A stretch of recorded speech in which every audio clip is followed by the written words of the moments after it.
ევროკავშირის მინისტრების ხდომაზე ასევე გაჟღერდა ნიშანდობლივი ციფრი, რომ პოლიტპატიმართა რაოდენობით საქართველოს მოსახლეობის პროცენტზე დაანგარიშებით საქართველოს უკვე უსწრებს რუსეთის ფედერაციას და პუტინის რეჟიმის პოლიტპატიმარს.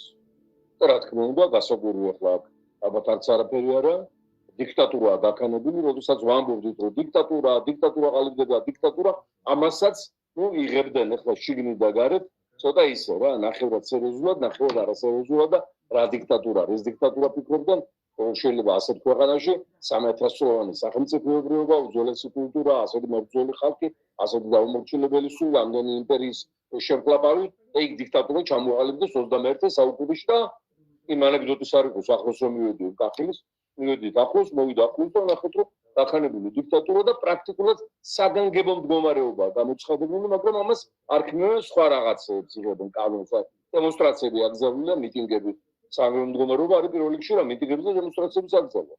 რუსთაველზე დადგომაც კი ითვლება უკვე პირველ ეტაპზე 15 დღიან პატიმრობად და მეორე ეტაპზე სისხლის სამართლის დანაშაულად. ასეთი რამ საგანგებო მდგომარეობის დროსაც კი არ არის გათვალისწინებული ნახევრად დემოკრატიული ქვეყნების მაგალითზეც კი. დაგერ გუშინ მიდიოდა ლაშა ჩხარტიშვილი პარტიის ერთ-ერთი ლიდერი დედის 40-ზე, სედის საფლავზე და მარჯანიშვილის მეტროსთან დააკავეს, არ გაჭირა არაფერმა, სადიზდება ეს ხალხი, რა ტრადიციებს მისდევს, რა სადღეგრძელოებს ამბობს, მაინტერესებს. დააპატიმრეს, დაადეს ხელბორკილები და გადაიყვანეს სასამართლოში და 40-ში ჩაუშალეს კაც დედის. ქრისტიანობის წარმოშობის შემდგომ, თუ კი რამ წამიკითხავს და გამიგია ინკვიზიციის პერიოდზე, აბსოლუტიზმის ეპოქაზე, რეპრესიების ჟამზე, რაც აი ქრისტიანულმა სამყარომ გადაიტანა და არ არის ეს მარტივი გადასატანი და დასავიწყებელი.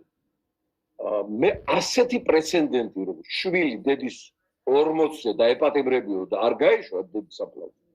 რომელსაც არ ჩაუდენეს ის გამალს დანაშაული, ადმინისტრაციული დარღვევაა, ხო? იურიდიულად და ნებისმიერ დღეს შეიძლება ამის განხილვა და რეაგირება რაცეთ, ხო? მე არ გამიგია ასეთი.